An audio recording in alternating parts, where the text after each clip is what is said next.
2. How I deal with distraction.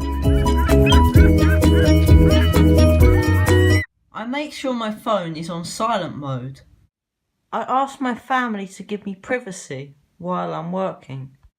I make sure I have at least 8 hours of sleep per night. Tip 3. My study schedule. I store all of my lessons on the Canvas calendar. This tells me everything I need to do step by step. I like to start my work at 9:30. I roughly finish at about 2. This keeps the rest of the day free for sports and outings.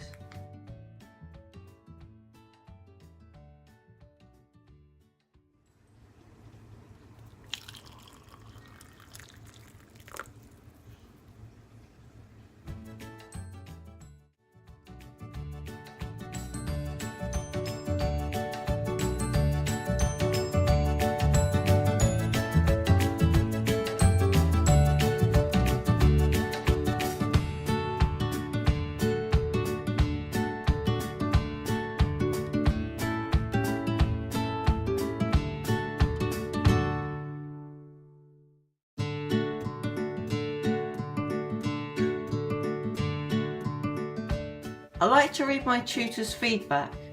This helps me increase the mark on upcoming assignments. Creating a mind map helps me to remember the feedback my tutor has given me.